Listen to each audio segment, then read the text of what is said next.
Boa noite! Boa tarde, bom dia, boa madrugada. Esteja onde você estiver, na sua caminha, debaixo da coberta, ou no seu trabalho, ou no sofá. Pois é, hoje a gente está aqui para conversar um pouquinho mais sobre o tema que ronda Pindamonhangaba, né? Que é o aumento dos números de infectados. Gente, hoje foram 17 confirmados. Tá aumentando, gente. O comércio reabriu.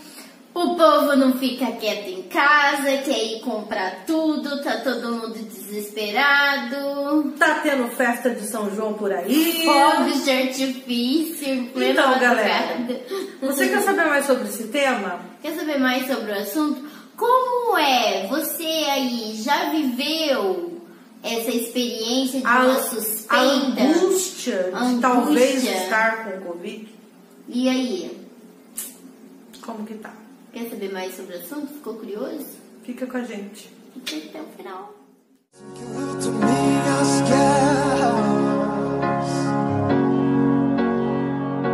Assim que luto minhas guerras, assim que luto minhas guerras, assim que luto minhas... Galera, estamos de volta, eu sou a Helenice, pra quem não nos conhece. eu sou a Alessandra. Somos do Papo de Amigos. E hoje a gente vai ter um papo de amigo muito sério com você que tá aí do outro lado. É isso mesmo. Em meio, né, tudo isso que a gente tá vivendo, a gente já gravou vários vídeos falando sobre a quarentena, sobre o Covid, a prevenção, como cuidar da máscara, sobre a reabertura do comércio na nossa cidade. Muitos e muitos outros temas correlacionados com isso. Exatamente. Só que hoje a gente vai conversar um pouquinho mais sério. A gente tem um relato de uma pessoa que passou pela experiência de ter o seu filho no balão de oxigênio, no oxímetro, né? Exatamente. E toda a atenção familiar da suspeita de estar com a doença. Justamente. Assim, tudo não é tão sério até que aconteça próximo da gente. Com alguém da sua família. Com alguém da sua família. Então, assim, tudo muitas vezes não é tão sério, não é tão levado a sério até que atinja o seu lar. Atinja o seu lar, sua família. Só que o que a gente está querendo fazer? A gente está querendo levar para você essa mensagem para que não seja preciso você passar por isso. Justamente, para que você se previna, para que você tome consciência exatamente do que a gente está fazendo, do que a gente está passando. E leve a sério a quarentena. Leve a sério o distanciamento social, o uso da máscara, o uso do álcool gel, o fato de lavar as mãos várias vezes, de higienizar suas compras quando chegar no supermercado. Passa álcool em tudo.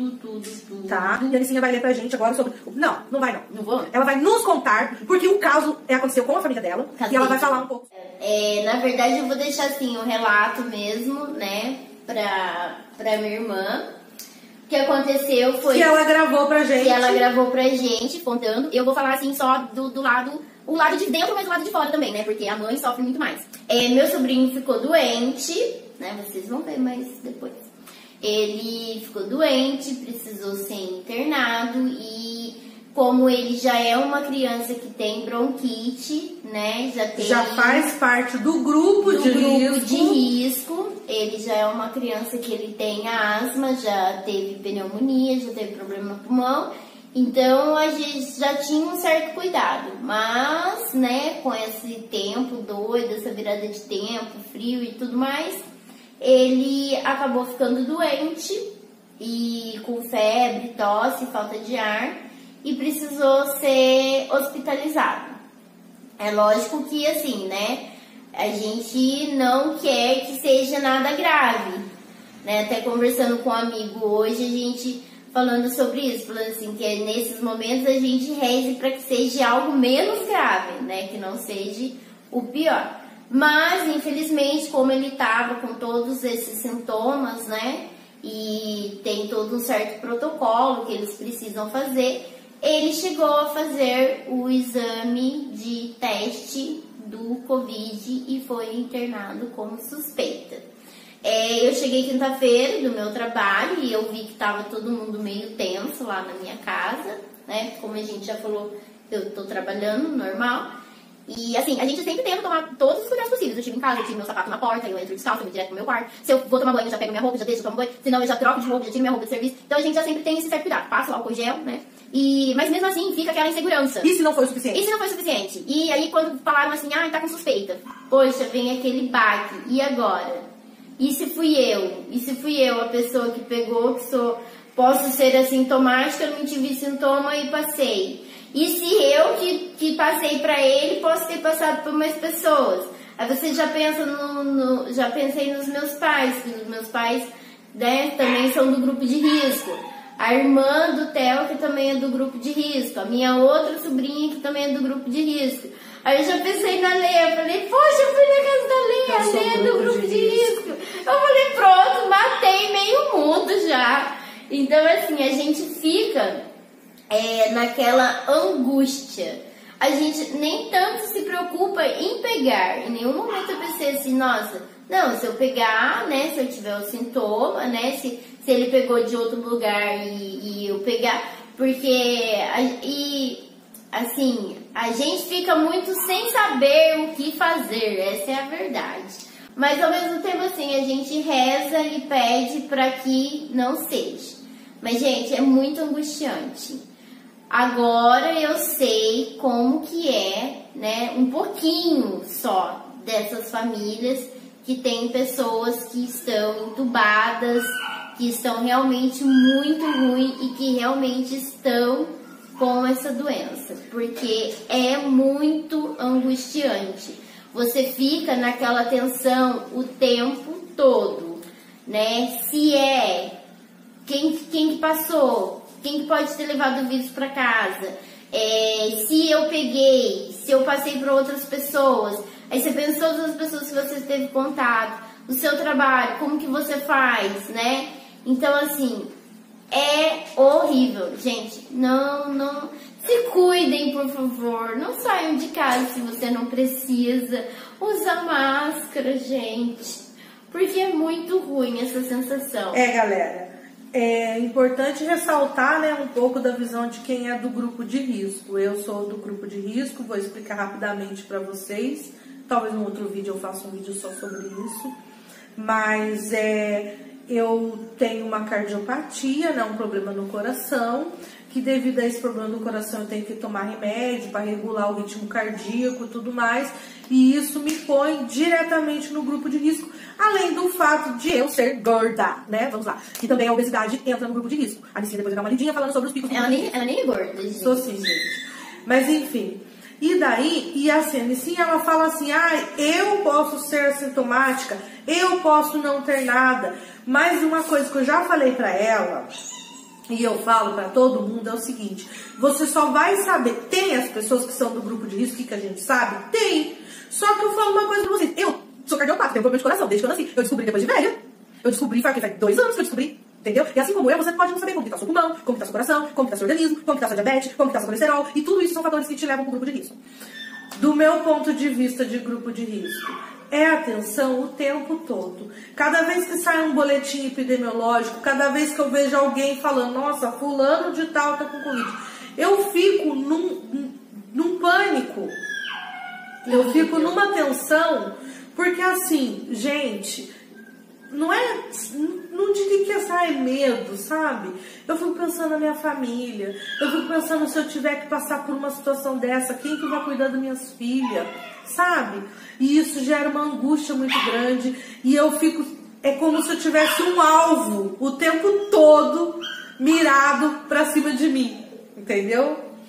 Então, estar no grupo de risco e ser alvo dessa doença deixa a gente emocionalmente abalada, deixa o nosso psicológico abalado.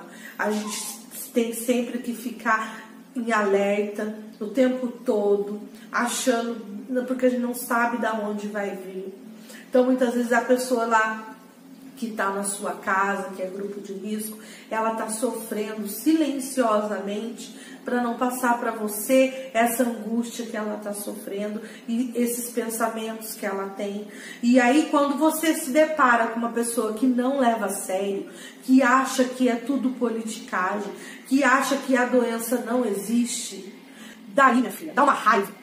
Dá um negócio assim, sabe? Como quem diz, você não tá vendo como que tá a situação mundial, como que tá sério e como que tá complicado o cenário. Não é somente econômico, nós estamos falando de um problema de saúde pública, né? Então, galera, o que eu tenho a dizer para vocês, do ponto de vista de quem é grupo de risco, põe a mão na consciência por aqueles da sua família que são grupo de risco, que de repente pode estar com esse alvo marcado aí e você saiu, você foi numa festa, você fez alguma coisa e entrar e levar para sua casa. Então, galera, quem são os grupos de risco?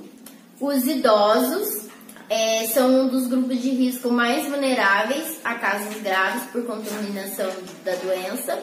Pessoas acima de 60 anos, em geral, possuem o sistema imunológico já enfraquecido, fazendo com que seja ainda mais difícil lutar contra a doença. Pacientes em tratamento oncológico. Assim como os idosos, quem está em tratamento contra o câncer também tem um organismo mais fragilizado e suscetível a diversas infecções virais e bacterianas. Doentes crônicos e autoimunes. Então, dentro dessas doenças crônicas que a Lê falou, as autoimunes, a gente vai falar aqui, ó, do diabetes, né, que o excesso de açúcar presente no sangue, por si só, já é um componente que dificulta o combate a invasões de vírus e bactérias. A hipertensão. Esses pacientes possuem um coração sobrecarregado naturalmente. Com a infecção pelo coronavírus, é possível que os músculos cardíacos sejam ainda mais atacados, originando inflamações do miocárdio. Misericórdia, Deus livre meu coração. Doenças respiratórias crônicas. Uma vez que o pulmão é um dos órgãos mais atacados pelo novo coronavírus, pessoas com doenças respiratórias crônicas estão nos grupos de risco. Doenças renais. Pessoas com doenças renais crônicas também configuram um grupo de risco. Assim como as outras doenças citadas, elas também atacam o sistema imunológico. Doenças cardiovasculares, que é o caso da Lê. Mais uma vez, o organismo de pacientes com doenças cardiovasculares é afetado, fazendo com que a defesa a invasões virais e bacterianas seja diminuída. Então, galerinha, se você tem alguém da sua família nesse grupo de risco que se enquadra, né? Ou se você tendo que trabalhar, você tendo que continuar com a sua rotina, redobre os cuidados. Se você pode ficar na sua casa, fique na sua casa. Na sua casa. A gente tem que, assim, ter fé que tudo vai passar da melhor maneira possível, né? Mas a gente não pode baixar a guarda, né? Nós temos que estar alertas. E quando eu falo assim, use a máscara, use por amor, é porque você ama seus filhos, é porque você ama seus pais, é porque você ama aqueles que convivem com você.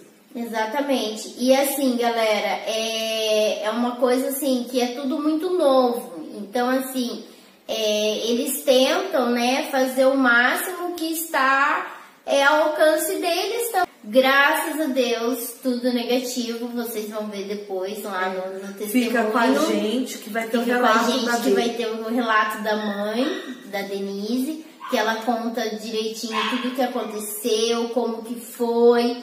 E é isso, galera, né? Se você ama, cuida, né? Quem ama, cuida. Então, assim, tenta ao máximo, não sai da sua casa sem necessidade.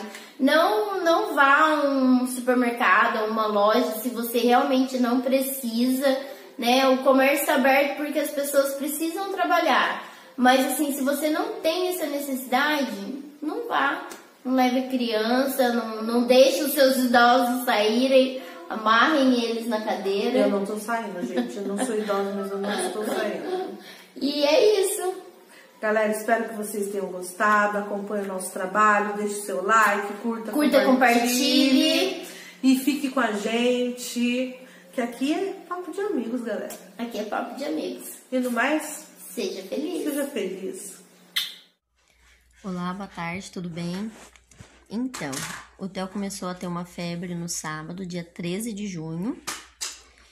Então, a gente já começou a medicação.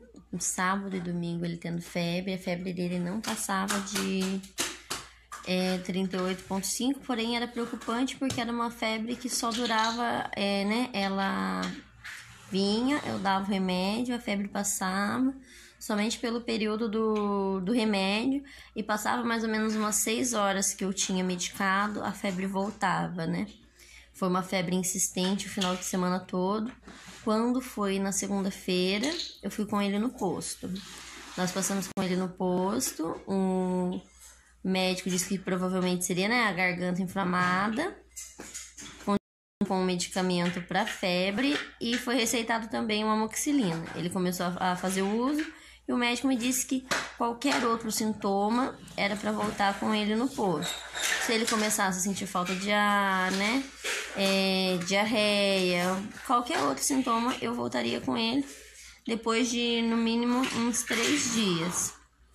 Quando foi no dia 16, eu reparei que o Theo começou a ficar mais cansado. E veio uma tossinha. Do dia 16 pro dia 17, ele acordou um pouco enfadigado de madrugada, que eu vi que ele tinha um pouco mais de dificuldade para respirar, A gente deu água, a gente sentou com ele. Aí ele se acalmou, voltou, a dormir. Passou o dia 17 com uma tosse, mais insistente também.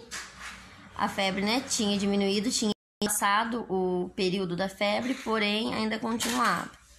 Eu resolvi voltar com ele no posto no dia 18. Dia 18 eu voltei com ele no posto, O médico ele não se encontrava. A enfermeira pediu para que eu levasse ele no UPA, que ele seria melhor atendido. Fomos para o UPA do Araretama. No UPA do Araretama ele passou pela primeira triagem, foi encaminhado ao gripário por conta dos sintomas, Febre, tosse, falta de ar. Lá foi feita toda uma ficha, E ele já entrou para a sala da médica. Quando chegou lá, ao medir a saturação dele estava muito baixa. A médica resolveu pedir exames e falou: mãe, vamos ver como é que ele vai ficar a saturação dele, Durante o dia ele vai ficar aqui com a gente. Ele colheu o exame de sangue, levamos ele para fazer um raio-x, ele fez também uma gasometria e foi medindo a saturação. A saturação dele estava oscilando muito, baixando muito, Foi trocado o aparelho para poder ter certeza do valor que estava mostrando e ele foi ficando mais cansadinho, Então, foi onde veio a preocupação. O médico falou assim: mãe, enquadraremos ele como suspeito do Covid. Ele vai fazer o teste e nós vamos precisar internar ele porque essa saturação não tá legal. No raio-x constou, uma pneumonia e o exame de sangue também veio com alteração. Então, foi aí que tudo aconteceu, que tudo começou. O Theo, ele precisou ficar, no respirador. Ele não conseguia, a saturação dele não estabilizava, ele não conseguia ter uma boa respiração fora do aparelho. Então, ele entrou com o oxigênio artificial. A saturação dele variava, o mais baixo que chegou foi 75. Subia para 88, 89, 90, mas caía novamente, conseguia chegar até o 92, caía de novo. Então a médica achou melhor ele permanecer no oxigênio para essa saturação dele tentar estabilizar, para o pulmãozinho dele não forçar,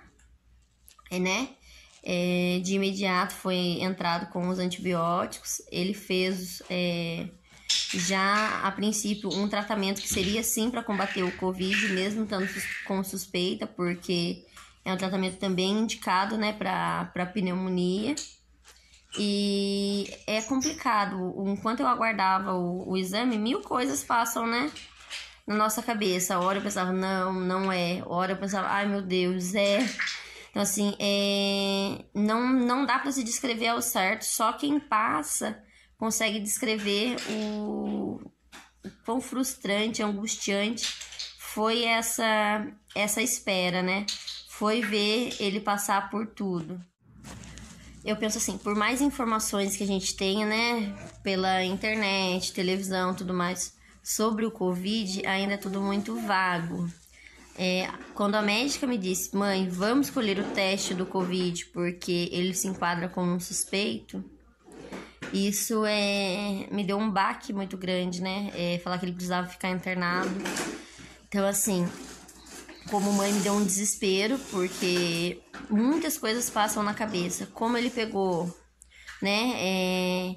Com quem ele teve contato, para quem ele pode ter passado. Eu tenho outra filha que ficou em casa, também do grupo de risco, porque o Theo já tem, né, bronquite. Então, são um turbilhão de coisas que passam na cabeça. A gente aguardou, né, a vaga da internação, o tempo todo ele no oxímetro, né, lá no UPA. Ele já ficou lá, né, no dia 18, foi o dia que nós fomos. Ele ficou lá até o dia 19, aguardando a vaga para poder ir para Santa Casa. E lá ele já foi colocado no oxigênio. A gente se sente meio impotente, né? É desesperador você pensar, porque aí sim a sua ficha cai de que o vírus ele pode estar mais perto do que você pensa, né? A minha primeira reação foi me sentir culpada. Falei, poxa, não me cuidei da forma que deveria. Provavelmente eu peguei o vírus e eu passei para ele. Foi a minha primeira reação, meu primeiro pensamento. E o desespero, o medo, porque ele tem 2 anos. O que eu tirei de experiência disso tudo foi em vários aspectos. A princípio, né, relacionado ao Covid, que a gente precisa sim se preocupar, a gente precisa sim tomar todos os cuidados. Não é só politicagem, é uma doença que está matando, é uma doença que precisa ser controlada e as pessoas precisam fazer a sua parte, né? Eu penso o seguinte, e se fosse, né, se tivesse dado positivo? E as pessoas que, de certa forma, por mais que eu estivesse me cuidando, mas e as pessoas que eu tive contato? E aquelas brechas que eu abri, né? É só uma brechinha, é só tal pessoa pra vir, dá pra ver ele, dá pra mim fazer isso. Não, eu tô me cuidando, dá. Mas e se fosse, né? Quem tanto poderia ter sido contaminado ou quem poderia ter contaminado ele? Isso passa muito na minha cabeça, né? Que as coisas poderiam ter sido diferentes, poderiam ter sido pior. Então, assim, vale a pena agora triplicar os cuidados, porque a imunidade dele tá baixa, dele continua baixa, né? Principalmente por conta de toda a medicação que ele tomou lá. Então, assim, é algo que a médica me falou e é fato. Ele não adquiriu o vírus, porém o vírus continua circulando. Então, assim, agora o cuidado é para que ele não adquira, porque eu sei que ele não vai aguentar, né? Então, assim, a gente triplica os cuidados, a gente entende que é algo sim sério, é algo sim que precisa ser controlado e as pessoas precisam ter essa noção de que a gente pensa que não vai acontecer com a gente. Graças a Deus, de fato, não aconteceu comigo. Mas a sensação é de que, né? Sim, passou muito perto, muito perto. É o que eu mais penso. Então, é triplicar o cuidado. Não dar as brechas que antes eu dava, né? Essa foi uma lição relacionada ao Covid. E é o que eu falo para as pessoas. O Covid, ele é algo sério. Demorou para mim entender isso. eu pensava muito assim, Senhor, ele não pode piorar, né? A médica falou, mãe, se ele piorar mais, o ideal seria uma tomografia. Porém, para ele fazer uma tomografia, ele precisa ser sedado. Se ele for sedado, corre o risco da saturação dele baixar mais, a gente precisar colocar ele entubar. Então, assim, você pensar em tudo que poderia acontecer é um choque de realidade muito grande. Você pensar em ver o seu filho entubado, o seu filho numa UTI. Então, assim, é um desespero, e eu só conseguia pensar assim, Senhor, ele não pode piorar, essa saturação precisa melhorar.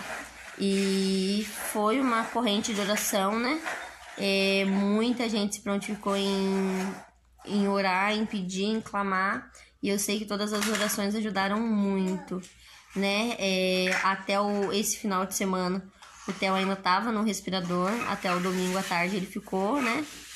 Com o respirador. No domingo de tardezinha, ele fez os exames novamente, ele refez o raio-x, né? Foi pedido um novo exame de sangue, ele também refez. E nesse processo de sair para poder fazer os exames, ele ficou sem o oxigênio. E a médica falou assim, vamos fazer esse teste, vamos deixar ele para ver o tempo que ele vai aguentar ficar sem o oxigênio. E com a graça de Deus, né, na madrugada de domingo para segunda, ele teve uma melhora. Ele conseguiu chegar, né, a saturação dele conseguiu chegar a 96. Agora, para a vida, é assim, nós ficamos em isolamento, somente eu e o Theo, durante esses dias, em um quarto, né, todo estruturado, todo preparado. As enfermeiras todas entravam paramentadas, né? Poderia entrar somente 2 enfermeiras no máximo no quarto. Para medicação, para controle, né? Verificar a saturação, verificar a temperatura, verificar se estava tudo certo, né? O pessoal, a limpeza era feita uma vez por dia também, com a funcionária da limpeza toda equipada, toda preparada, porque, né, a gente não sabe com o que a gente está lidando de fato, então todo cuidado é pouco. E uma outra coisa que eu aprendi foi dar o valor, né, a esse pessoal que está na linha de frente. É pensar que eu tenho que me cuidar também por eles. Tem uma quantidade grande, sim, de profissionais da saúde infectados. Isso eu tenho certeza, né, que tem, porque eu ouvi, né, eu sei que tem. Então, assim, são pessoas que estão ali para cuidar da gente. A todo momento eu fui muito bem tratada, o Theo principalmente. Eu penso que se ele não tivesse tido aquele primeiro atendimento no UPA, se os profissionais de lá não tivessem tido todo o cuidado que tiveram com ele poderia não melhorar, ou ele poderia ter sido mandado embora para casa e piorado em casa. Então, assim, tem um agradecimento muito grande que eu tenho que fazer para todos os profissionais da saúde que nós passamos, tanto do UPA do Araretama quanto da Santa Casa de Pinda, as enfermeiras, o pessoal da recepção, os médicos, o pessoal da limpeza, o pessoal da cozinha. Assim, nos pequenos detalhes fizeram a diferença, né? Veio o almoço do Theo e na bandejinha, né, tava um carrinho desenhado. Isso fez toda a diferença, porque é um carinho a mais, né? O pessoal fazer desenho na luva e entregar para ele a luva com o rostinho. Isso também fez toda a diferença. Então, assim, todo o carinho, todo o cuidado que eles tiveram foi fundamental. É algo que eu aprendi a dar muito valor a essas pessoas que estão, de fato, na linha de frente, lutando por nós. Então, nós precisamos lutar também por eles. Quando eu recebi o resultado, né, do exame, a primeira sensação foi de alívio, muito alívio. E de saber que nós venceríamos, né, que graças a Deus não era o Covid, então as chances, né, dele se recuperar 100% seria bem maior. E aquela sensação de passou perto, muito perto, né, ao mesmo tempo que passou longe por ter dado negativo, passou muito perto, porque os sintomas eram, né, semelhantes. A situação dele deu uma piora antes dele melhorar. Então, assim, um misto de sentimentos, mas a princípio foi aquela sensação de alívio, né? O pior passou, o susto maior passou. E o mais importante, né, é a fé. A minha fé com certeza foi renovada, as minhas esperanças foram renovadas. Ver o quanto, né, o quão as pessoas se prontificaram a entrar em oração pelo meu filho, pela minha família, a quantidade de mensagens que eu recebi, a quantidade de apoio, de força foi imensa. Então, assim, eu sei que não só a minha fé, mas a fé de todos foi ativada, né? Foi uma grande corrente de oração e eu acredito sim que, né, o pessoal da saúde fez a parte deles e que Deus, ele ouviu a minha oração e ele trouxe sim a cura para o meu filho. Hoje, graças a Deus, os cuidados, né, que a gente precisa ter a partir de agora, né, e é um testemunho para ser contado, né, que o meu filho ele foi curado, meu filho está recuperado e que nós precisamos, né, anunciar tudo, os cuidados do Covid, né, saber que graças a Deus tem cidades que estão preparadas, mas outras nem tanto. E anunciar, né, que Jesus é o Senhor e Ele opera milagres. No meu caso, eu creio que isso aconteceu mais uma vez com a minha família. No mais é isso. Tudo isso me serviu para entender melhor o Covid, para entender melhor quem eu sou, para entender melhor sobre a minha fé e para dar valor às coisas simples da vida. Obrigada. Esse, né, é o teste do Covid que deu negativo. A declaração de internação do Theo, um resumo, né, hospitalar dele. E esse aqui brincando de carrinho é o meu Theo. Theo! Assim que luto minhas guerras,